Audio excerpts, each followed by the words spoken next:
Hello and welcome to Women's Biz Podcast. I'm Annie Gibbins, founder and CEO of Women's Biz Global, and I invite you to get comfortable and listen in on candid conversations I have with fascinating women from around the globe. Business leaders, entrepreneurs, humanitarians, athletes, and a whole lot of regular people. Tune in as they let their guard down and open up on aspects of their business and life journey, how they measure success, and what they have learned along the way. These conversations aim to inspire you to embrace opportunities and possibilities beyond the limits of your imagination. Reclaim your power, strength, and vulnerability. Stand in your truth and propel yourself towards the life you dream to live. Hello and welcome to you all. Welcome to Women's Biz Podcast, where we bring you insights and conversations with inspiring individuals who are making a difference in their respective fields. And today, I'm thrilled to introduce you to Jen Paterson. She is a visionary founder of Dollar Divas. We're going to be talking all things finance, ladies. She's a money coaching company really dedicated to empowering female entrepreneurs, specifically mompreneurs, many of you on your financial journeys. And as you know on this show, I love it when I can have a guest who can talk finance, because we don't talk money enough in my opinion. We try to avoid it and go, don't feel comfortable, and we need to get comfortable. So she's got over 12 years of experience. She's not only mastered the intricate psychology of money, and I tell you what, it is a real psychological art form to break. She's also honed them into step-by-step processes that's going to make it easier for us. So I can't wait for her to share with us today. Welcome to the program, Jen. Thank you so much for having me.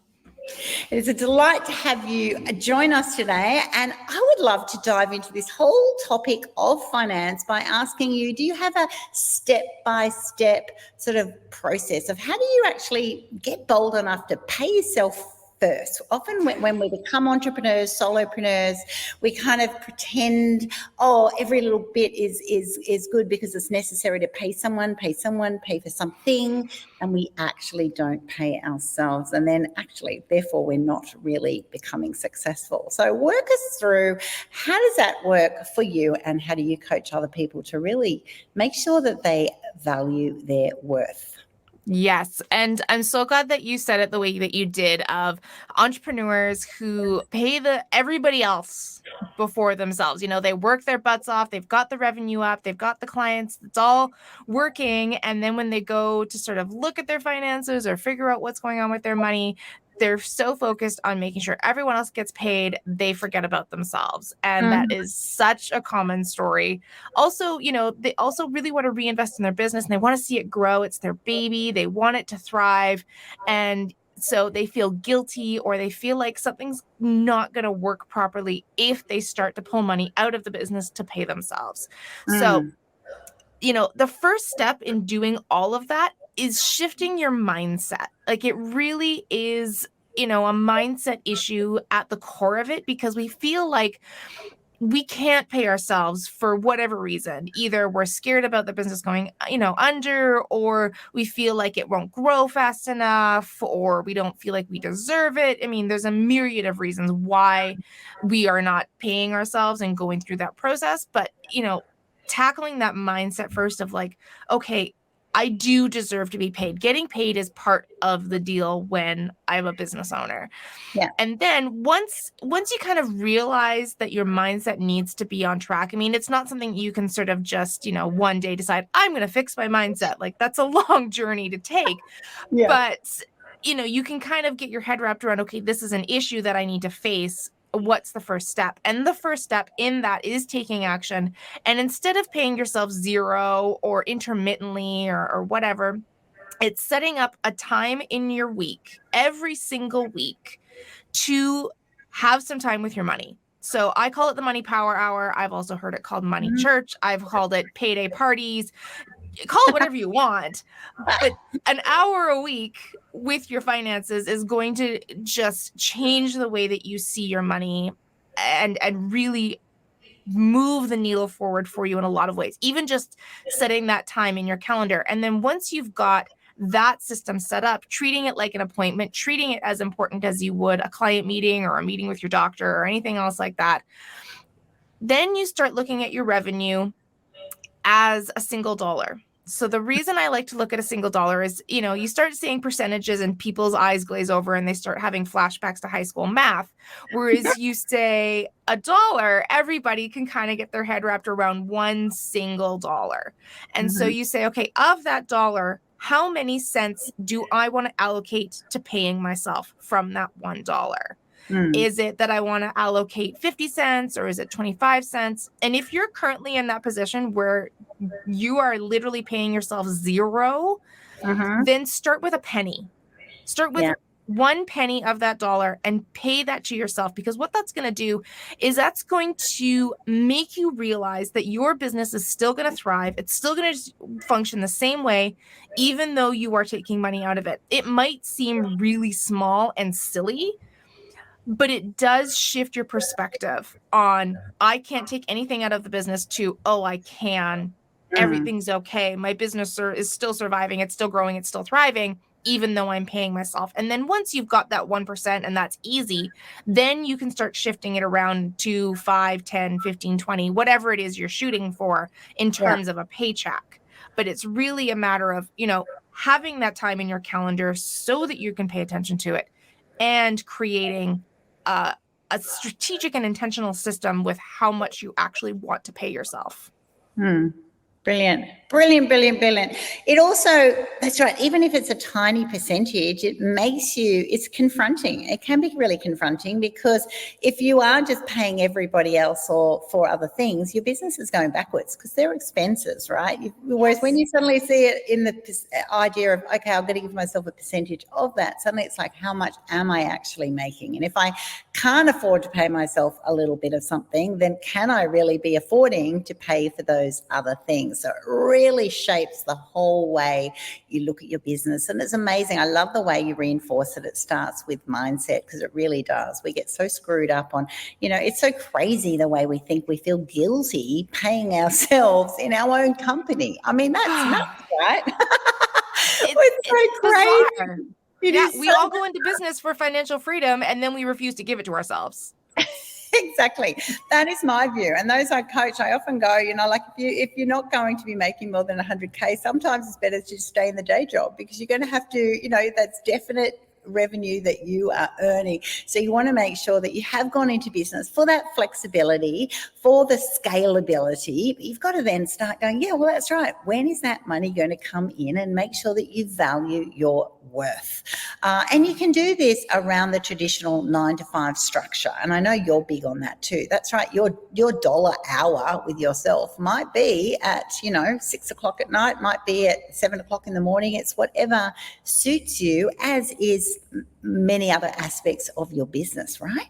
Oh, absolutely. And I will tell you that my power hour, in terms of when it is in my week, has shifted based on the season of my life, because my life has changed. My circumstances have changed. Everything has shifted and evolved over the years. So, when I first got started, it tended to be more in the evenings, because I had tiny babies and they were, all over the place, and their nap schedules were completely unpredictable. And, I knew that usually I could get them down by about 7:30, 8 o'clock. And so that was Thursday night, 7:30, 8 o'clock. That was when I did my power hour. And it just happened to coincide when Grey's Anatomy would air. So and that's how I got, that's literally how I got through it. I would throw Grey's Anatomy up on the TV and I would plow through my finances.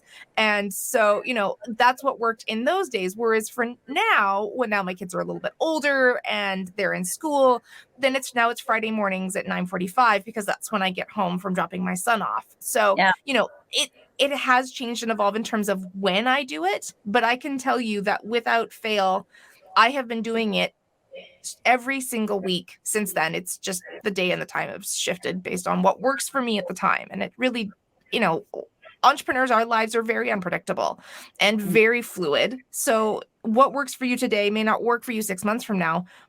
So you may need to reestablish your calendar, but absolutely. I guarantee you have an hour in your week that you can dedicate. I guarantee it. We can find it together. Well, as a mum who had 5 kids, I tell you what, my calendar has just shifted and through all their different stages of life journey. And now suddenly it's like, oh, I'm just so much easier in the daytime. I used to do things more after they'd gone to sleep. I tell you what, you've got to be flexible. Now, we mentioned, therefore, or we've referred to it as money habits, money rituals, even having that meeting and once a week with yourself about money. Now, simple money habits definitely are the things that make you wealthy. It's not these massive things, it's the simple little things. So in your experience, what are some simple yet powerful money habits that individuals, especially women in business, can really help lay that foundation for long-term wealth? Because that's what we're wanting. Absolutely. So, if anyone's sort of like, well, I don't know, habits, how effective can they really be? Motivation and determination are great and wonderful, but they're not always going to be there for you. What really determines how you end up are your habits. They're that thing that's there for you no matter what. That best friend that you can call at 3 a.m. to bury a body. Like that habit is going to be there for you whether you like it or not. So, make sure that the habits that you're cultivating are ones that are going to serve you in a positive way and not drag you down. So, things like, making sure that you've got that power hour every single week. And for me, the habit is not necessarily the whole hour, because that's a lot to tackle, especially when you've got a million other things on the go. So I really focus on what's the beginning of that habit. What's the very first step of that hour that I need to just focus on? And if I complete that first step, that's my win. And 9 times out of 10, I'm going to just finish the power hour because I'm like, I'm already here. I might as well get it done. Yeah. But it's that first step that I consider the win. So for me, it's gathering my paperwork and making a cup of tea. Once that's kind of done, it's like, oh, well, I've already got the paperwork in hand. I'm sitting down at my desk. I've got my tea. I'm good. Like, let's just get this done.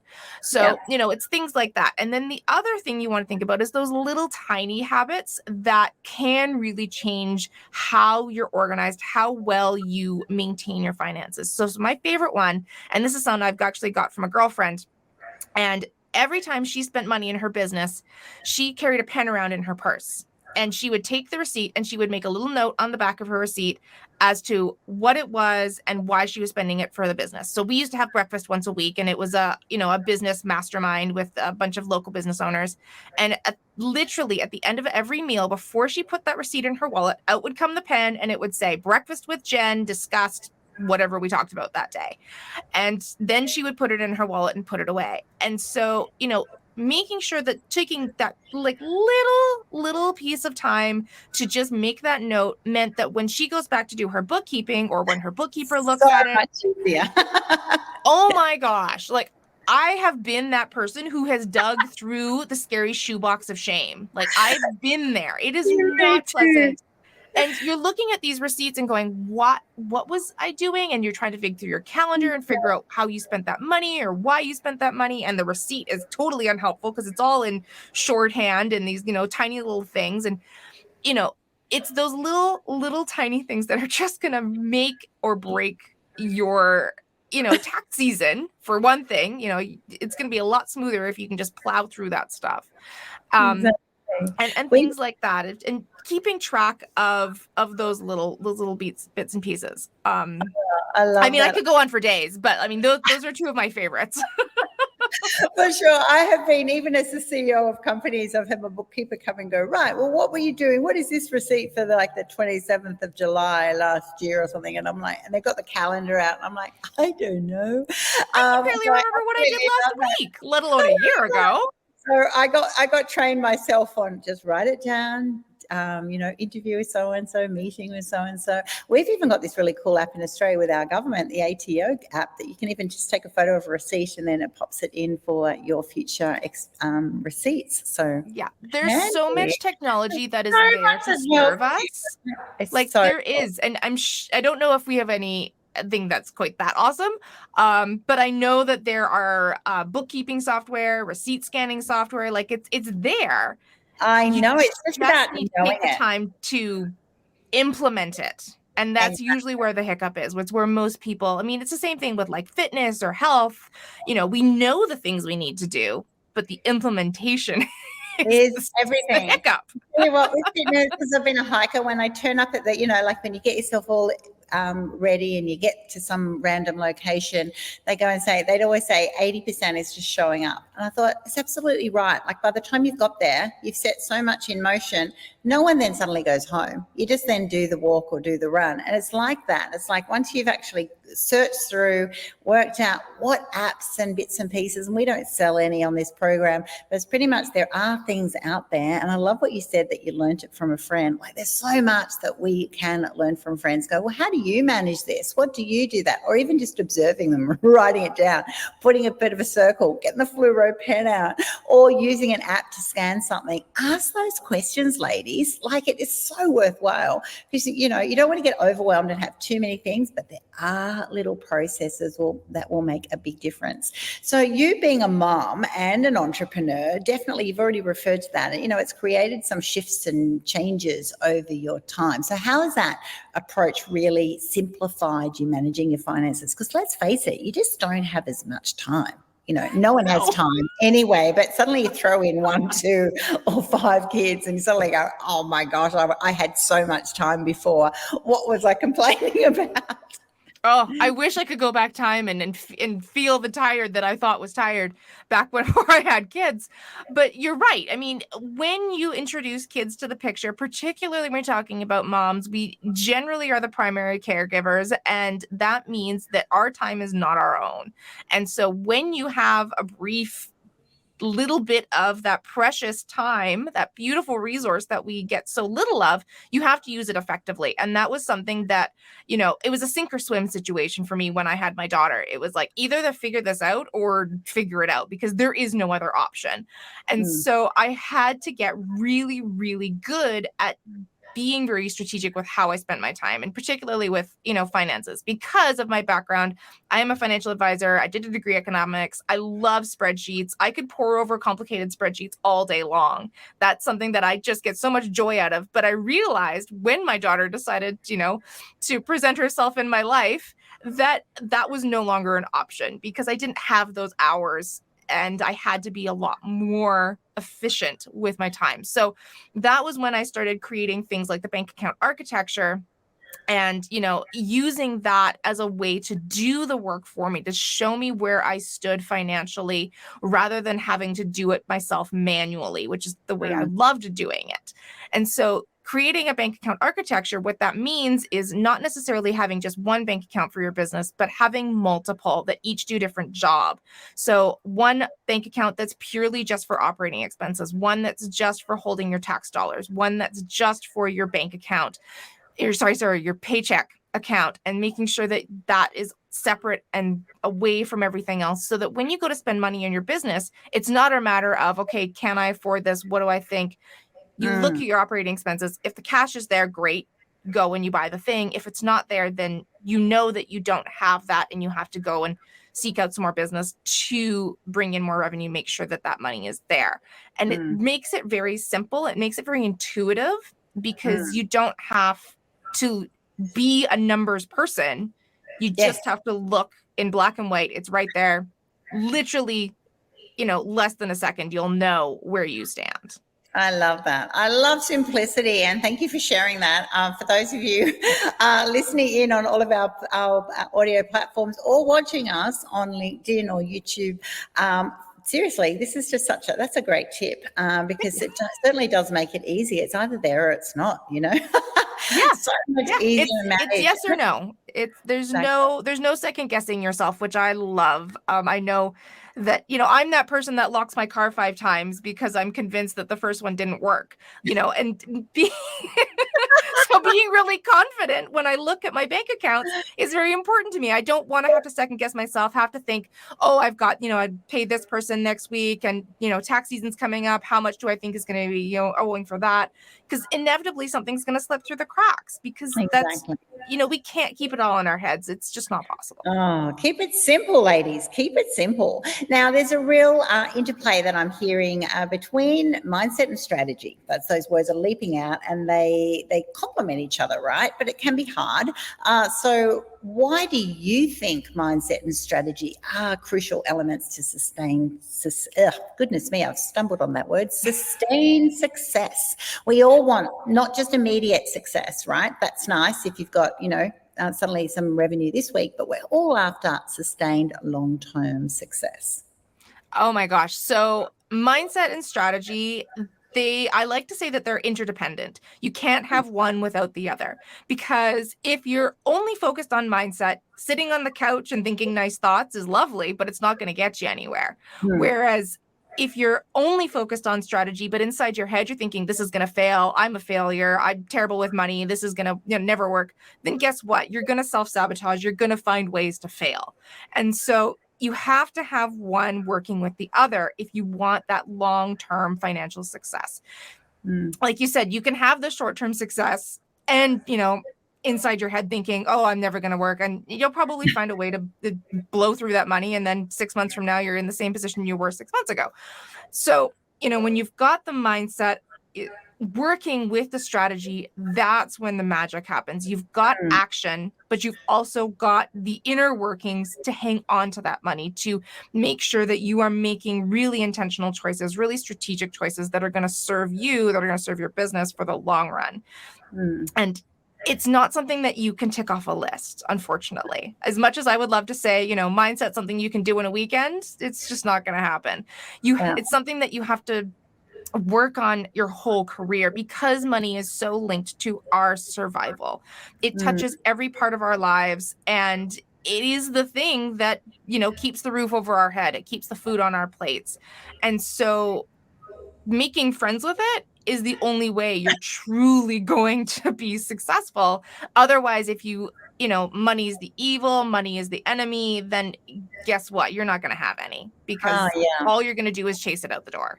Yeah, avoid it, hide it, bury it. It won't be there. It won't be consciously or not. You will find a way for that money to leave your, your bank account. And we want to be attracting. We want to be attracting it, and therefore, that's right. Become friends with it. You want to love it. You want to know every aspect about it. How it's easier to spend time with, and having those choices of how you want to spend the benefits of that friendship with money. Now, you've also worked for 12 years, decent amount of time to get pretty extensive experience with a whole lot of different clients who've had challenges, right? Female entrepreneurs, so they may not have done the degree like you. They may not just love glazing over spreadsheets. They've had some serious challenges. Do you have any stories that you'd be able to share with the listeners that they go, oh yeah, that's a little bit like me? And how do they overcome those challenges or blockages? Sometimes they just feel like we're blockages. It's funny you say the word blockages, because it brings up a couple of stories. So the first story I want to share is a very common story of, I was working with a woman who was newly divorced. And up until that point in her life, she admitted that she never thought about money. She'd always kind of deferred to her father, her husband. It's a unfortunate but very common story of, woman is suddenly alone in her life, standing on her 2 feet, but has no idea how to manage the finances in her life. And so, it really started with, let's just pay attention. One of the things I always like to say is the first step when it comes to finances is just pay attention. Just look at it, see what's going on. It's not scary. It's not going to leap off the page and stab you in the eye. Like, it's really going to be okay if you look at it. So, let's just pay attention and see what's going on. And once you start doing that, then things start opening up. And we all kind of understand the basics of, make more than you spend. And so you can even just start with the really, really basic part. And so that was what we did with her. We started with just like, let's have a look at what's going on, look at what's coming in, what's going out.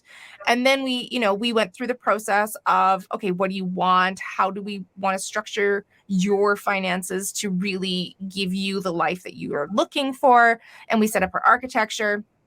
And, once we did all of that, she was like, this isn't scary. This isn't scary. And I said, well, of course it's not. Of course it's not scary. But people can be very scared of it because it's unfamiliar, because no one talks about it, because it's, behind closed doors and hush hush, and it's rude or gauche or, insert unpleasant word here to talk about this stuff. And suddenly, when it's thrust on you and you have to suddenly do it all on your own, that can be very intimidating. So just going through the process of looking at it, talking about it, setting it up in a way that she understood and could get her head wrapped around, then it was like the world was her oyster. And, I remember getting, on a call with her one day, and she jumped on, she said, "I got this huge bill." And I was like, "Okay." Where are we going with it? And she's like, "I have the cash. I'm so excited. I can pay for that bill. I can pay it." She said, "I had the money before the bill even arrived. Like, I've never experienced that before." Wow. And so that, just seeing the joy in her eyes and just how big of a transformation she went from being fearful of just looking at her accounts to being excited when a bill came to the door was wonderful. Like, I just loved that evolution for her. And it was pretty quick. Like, just going through that process didn't take a long time. It just took her being brave enough to go through the process. Yeah, exactly. And particularly when you do it with someone else, sometimes that's where you can almost feel like people are embarrassed. It's like, if I go and say, "All right, I want you to keep every receipt for the next week or fortnight or month," and go, "Every one," and they're like, "Oh, I don't really want to show you this one or this one." It might just be how much you spend on food. It might be this or that, whatever. But it then gives the story, but it's the truth, right? And then once you know the truth, also then having that big blue sky of, well, what do you actually want to achieve in life, and how much is that going to cost? And then if you keep doing what you're doing now and looking at the profit, well, how many years is that going to take? And so therefore, what's going to change? Suddenly you only need to do the back of the envelope, stuff like that. And I tell you what, massive shifts happen, because then you suddenly, it all comes alive. And I love that your word joy is joy when you're more confident in it. And you get confident when you're aware of what's happening. And I tell you what, so much. It's joyful, because she was terrified. When you get that bill and you don't have that money, that's a scary place. I mean, we've all had financial stress. Like, you can't escape financial stress. It's a part of life. So we all understand that feeling of, what are we going to do? Right? Like, that's something we've all experienced in some way, shape, or form. And so, when you can live a life where that's not part of your everyday, what opens up for you is truly remarkable, because it opens up mental space. You sleep better. You're more engaged in other parts of your life because you're not hyper focused on this one piece of the puzzle anymore. Yeah. It allows you to move on to what you're doing now. Your business is called Dollar Divas, which I love. And it's all about empowering women in business from that financial perspective, having impact and, value in your own self, your own business, and what that business can then do for others. So I'd love to hear more about, well, what is the, why in your words have you created it? How are you going to help people to become more empowered, particularly women in business? It all started because I felt like the educational options for women when it came to finance just didn't measure up. They were, entirely written, for men by men kind of thing. And I remember reading this one book, I can't even remember what it was called now. And I literally spent the entire book thinking, like, I'm being mansplained to in the written form. Like, how is this even possible? This individual has accomplished mansplaining in a book, but he did. It was quite an accomplishment. And, I just felt like there should be something better. There should be a way for women to talk about money in a way that is non-judgmental and open and transparent and supportive.